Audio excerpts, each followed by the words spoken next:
Narinig nyo ba na nag-deny si Yusek Bersamin? Narinig nyo ba na nag-deny si E.S. Bersamin? Hindi sila nagde-deny. Si Leandro Libiste ba nag-deny na inausap niya kaming 5 congressman? In 4 occasions, nagharap-harap kami. At ipinakita niya together with 4 other congressmen. So, it's worth investigating. But it seems that Senator Lacson is committed or had committed not to investigate the Bersamins. So, sin of omission. Congressman, kung gano'n, cover up talaga. Cover up.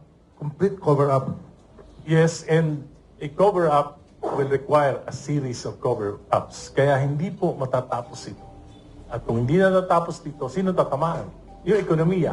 Kung tatamaan ang ekonomiya, sino tatamaan? Yung pinakamahihirap nating mga kababayan. Action yun, headline ngayon sa mga dyaryo, sabi yung Senate Blue Ribbon Committee, hindi daw kayo imbitahin for the investigation. Na chismis lang daw yung sinasabi nyo. Well, hindi po chismis kasi yung 5 congressman, inimbita ni Congressman Libiste. Pinakita sa amin yung files na naglalaman ng text messages between the President and Yusek Bersamin. Nandun po, nakalagay doon, 7 billion. Nag-report siya kay Presidente na tanggap na lahat ng 7 billion at March 24 po yun, 2025. At susunod niya yung kwenta kung saan-saan napunta yon. At may mga napunta doon sa mga kandidato na alyansa, 11. 12 po yung kandidato na alyansa, 11 yung nabigyan. Lahat po nabigyan. So including Senator Lacson. Di ba? Senator Lacson. And Senate President Tito Soto nabigyan. Alam ko na hindi naman nila alam kung saan galing yon. Kaya walang problema doon. Natural lang naman na yung mga national candidates sinutulungan ng kanilang mga kapartido. Di ba? So, may napunta kay Andrew E. 68 million talent fee. At yan ay dumaan lahat kay Congressman Toby Chanco. Ang ginawa ko, pinunta ko si Kong Toby. Dahil kaibigan ko naman niya. Tinanong ko siya, totoo ba yan? Sabi niya, totoo. May salita dito. Totoo. Na may, sabi niya nga, tinawaran ko nga yan si Andrew eh. Nagpatawad ewan ko bakit 68 billion pa rin yung nakalagay na nagbibiro sa akin si Kong Toby. So, hindi ko alam, pero kasi na parang out na siya noon sa umalis na siya noon sa. So, ibig sabihin, ito pa lamang ay worth investigating na. Dahil may facts eh. Di ba? May facts. These are facts. Pangatlo, yung pinakita sa akin ng mga text messages, merong ibang issue, not just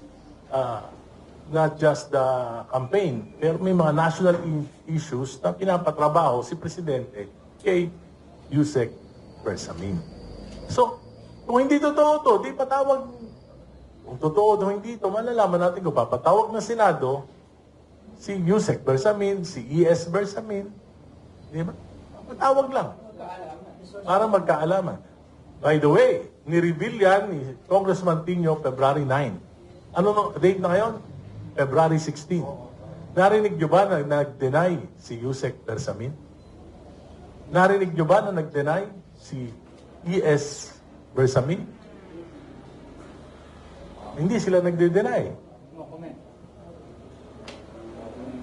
Si Leandro Libiste ba nag-deny na inausap niya kaming 5 congressman? In 4 occasions, nagharap-harap kami. At ipinakita niya together with 4 other congressmen. So, it's worth investigating. But it seems that Senator Lacson is committed or had committed not to investigate the Bersamins. So, sin of omission. Congressman, kung gano'n, cover up talaga. Cover up. Complete cover up. Yes, and a cover-up will require a series of cover-ups. Kaya hindi po matatapos ito. At kung hindi natatapos dito, sino tatamaan? Yung ekonomiya. Kung tatamaan ang ekonomiya, sino tatamaan? Yung pinakamahihirap nating mga kababayan. Kwan lang to ha, question. Buhay po ba si Cabral? Wala po akong alam doon. Wala po akong. Anyway, can I change the subject? Yung sa China, kasi yung kakaroon ng issue ngayon sa Congress, no? I mean sa Senate, with regards to Terriela's statement and the Chinese embassy's reaction. Ano pong take niyo dyan? Well, the chief architect of foreign policy is the president. So, kung ako po ang tatanungin nyo, hahayaan ko na po yung Pangulo ang dumiskarte. Bakit? Marami po siyang kaalaman, intelligence information na hindi alam naming mga politiko. So, dapat, presidente ang manguna, dapat maging malinaw yung posisyon ng presidente dito. At kung ano man yung maging posisyon niya, dahil ito po ay foreign relation, dapat suportahan natin siya. Another question to Congressman. Si Freddy Topacio filed, I think, a case, diba, a few days ago against Soto, no? Ano po ang take niyo dyan?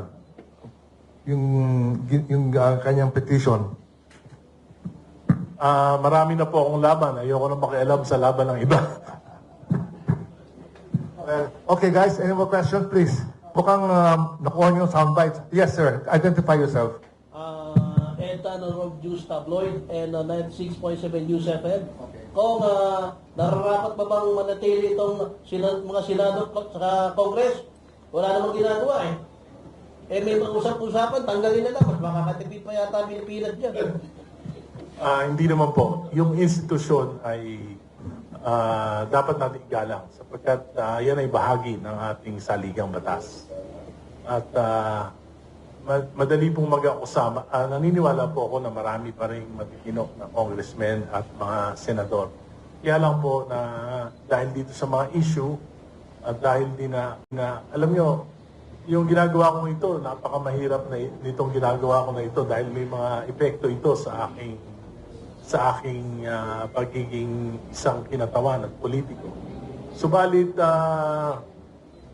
sa tagal ko po, I've been serving our country for the last 50 years in various capacities. So, para sa akin po, baka ito na po yung mga huling panahon ng paglilingkod ko. Gusto ko naman po na kung ano yung sa tingin ko yung magiging tungkulin ko ayon sa aking mga discernment. Na ang batayan ko po ay ang aking mahabang karanasan, ang aking mga iniidolo. At siyempre, yung batayan ko dito ay matindi kong pananampalataya sa ating Panginoon. Gagawin ko na lang po yung sa tingin ko yung nararapat. Very good. Yes. Sige. Okay. Quickly. Nabanggit kanina ng tagal ka na nanuwat and then naging super vocal ka talaga against corruption and directives of course sa administration. May mga threat ka bang na-receive or may mga tao ba nagsabi siya na maglayo ka? Wala naman po, in fairness. Wala naman po. Dahil kung nagsasalita po ako, ay pinipilit ko po na maging magalang kahit na masakit yung aking mga sinasabi. At naniniwala po ako na wala akong sinasabi na hindi totoo. At kung meron man po yung makakapagpatunay na may hindi totoo akong sinabi, ako po ay hihingi ng public apology. Pero sa ngayon po, ang lahat po ng sinasabi ko sa totoo lang. Well, the truth hurts, di ba? Ang problema ng ating bansa, truth decay. Yes, ma'am. Go ahead. Kung sa National Reform from Runda Balita, Pilipinas. Tinatanong ko lang kung ano po yung masasabi niyo kung yung sa Blue Ribbon Committee na during session, pag nabanggit po yung pangalan ni Romualdez ay nag-relisyon po yung session. Ano po komento natin? Kasi it regards po yan sa flood control na pinag-usapan. Well, I think na-compromise na po ang Blue Ribbon Committee ni Senator Lacson. Kasi po, bukod dun sa kanilang political struggles for the leadership of the Senate, sa tingin ko po, meron silang ayaw na matumbok na katotohanan.